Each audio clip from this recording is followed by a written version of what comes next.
Hello friends, मैं विक्रम सिंह स्वागत करता हूं आप सबका अपने चैनल वाईटी विकीटेक पर। तो फ्रेंड्स, जैसा कि आप जानते हो हमारी बायोलॉजी चल रही है और बायोलॉजी हर उस एग्ज़ाम के लिए चल रही है जिसकी आप तैयारी कर रहे हो। हर उस एग्ज़ाम के लिए चल रही है जिसकी आप तैयारी कर रहे हो। तो इसका मतलब ये है कि ये बायोलॉजी कितनी इम्पोर्टेंट है, ये हर एग्ज़ाम के लिए ही इम्पोर्टेंट है। तो हम यहाँ बेसिक से इसकी स्टडी कर रहे थे। तो हम कहाँ पहुँच गए थे, हम पहुँच गए थे कि कोशिका कितने टाइप की होती है। तो हमने देखा था कि कोशिका दो टाइप की होती हैं, एक तो अविकसित कोशिका होती है और एक विकसित कोशिका होती है। अविकसित कोशिका को हमने नाम दिया था प्रोकैरियोटिक और जो विकसित कोशिका थी उसको नाम दिया था हमने यूकैरियोटिक। अच्छा, ये थोड़े से जो हमने डिस्कशन थे वो पिछली क्लास में किए हैं। आज हम नए सिरे से शुरू करते हैं। तो नए सिरे आज हम क्या स्टडी करने वाले हैं, हम स्टडी करने वाले हैं इन दोनों के बीच में इन दोनों के बीच में जो अंतर है वो स्टडी करने वाले हैं। और हम स्टडी करने वाले हैं कि कोशिका जो सिद्धांत है वो किसने दिया था, कोशिका जो सिद्धांत है वो किसने दिया था। तो दोनों के बीच में बेसिक से जो डिफरेंस है उनके बारे में हम जानेंगे कि डिफरेंस क्या क्या है। अच्छा, बेसिक डिफरेंस क्या है। सबसे पहला डिफरेंस यहाँ ये प्रोकैरियोटिक सेल है, प्रोकैरियोटिक मैंने बताया था। प्रोकैरियोटिक सेल कौन सी होती है, एक अविकसित कोशिका होती है, एक अविकसित कोशिका होती है। और एक यूकैरियोटिक कौन सी होती है, यूकैरियोटिक ये एक विकसित कोशिका होती है। कौन सी होती है, विकसित कोशिका होती है। अच्छा, पहला डिफरेंस ये हो गया।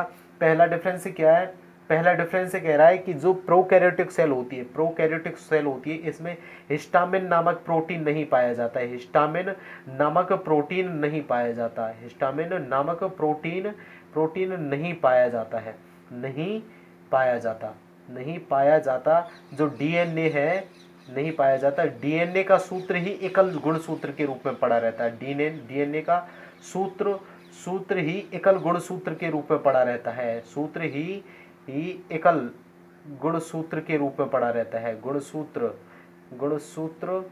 के रूप में पड़ा रहता है, के रूप में पड़ा रहता है, पड़ा रहता है।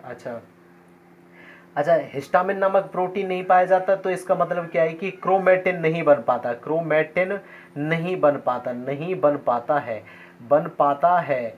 ठीक है, क्रोमेटिन नहीं बन पाता है। तो आपको पता होगा क्रोमेटिन बनाने के लिए कौन कौन सी चीज़ जरूरी है। एक तो हिस्टामिन नामक प्रोटीन और प्लस में दूसरा क्या, डीएनए। दूसरा क्या, डीएनए। और इसमें क्या है, सिर्फ डीएनए, हिस्टामिन नामक प्रोटीन नहीं है, इसलिए इसमें क्या है, क्रोमेटिन का निर्माण नहीं हो पाता है।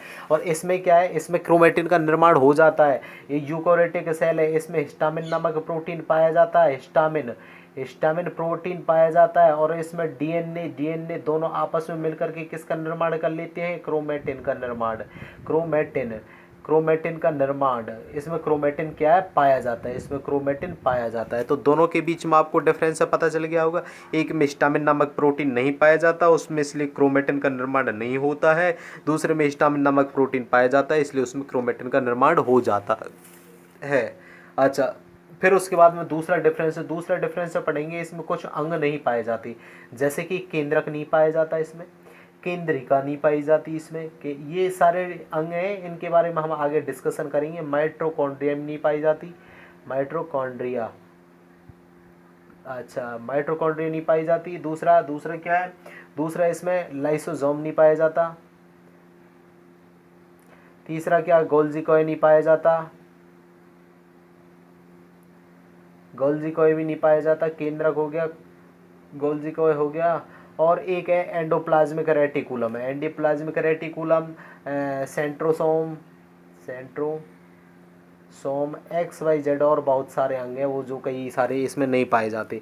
तो ये सब चीज़ें दो मेन ऑर्गन्स है जो आपको मन वे याद रखें। जैसे केंद्रक नहीं पाया जाता, माइटोकॉन्ड्रिया नहीं पाई जाती, गोल्जी कॉय नहीं पाया जाता, एक्सेप्ट्रा एक्सेप्ट्रा आदि नहीं पाए जाते। इसमें क्या, आदि नहीं पाए जाते।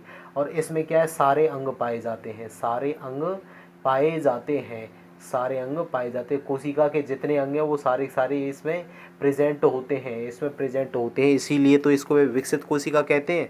अच्छा, ये हो गया सारे अंग केंद्रक हो गया। फिर उसके बाद में तीसरा डिफरेंस से क्या कहता है, तीसरा डिफरेंस से कहता है इसमें जो श्वसन है वो होता है प्लाज्मा मेम्ब्रेन में। कहाँ होता है श्वसन, प्लाज्मा मेम्ब्रेन में, इनमें श्वसन कहाँ होता है, प्लाज्मा मेम्ब्रेन में होता है। और इनमें जो श्वसन है वो कहाँ होता है, श्वसन इनमें कहाँ होता है, इनमें होता है माइटोकॉन्ड्रिया में। कहाँ होता है, माइटोकॉन्ड्रिया में।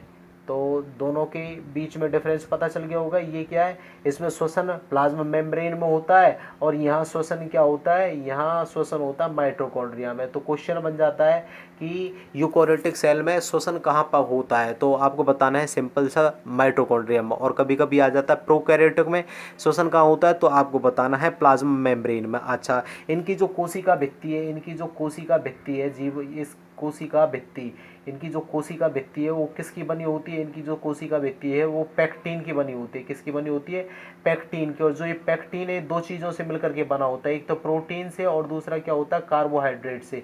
दूसरा कौन सा, कार्बोहाइड्रेट्स। तो आपको पता चल गया होगा दूसरा कौन सा, कार्बोहाइड्रेट। कार्बोहाइड्रेट।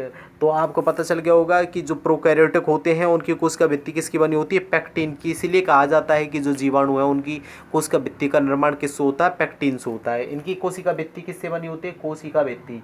इनकी कोशिका भित्ति किसकी बनी होती है, कोशिका भित्ति सेल्यूलोज की बनी होती है। भित्ति सेल्यूलोज की बनी होती है। किसकी बनी होती है, सेल्यूलोज की बनी होती है।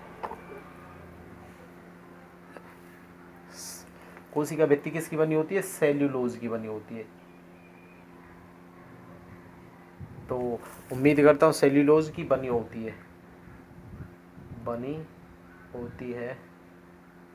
अच्छा, तो आपको समझ में आया होगा कि कुछ डिफरेंस है। और उसके बाद में इसके अंदर जो जीव आते हैं वो जीव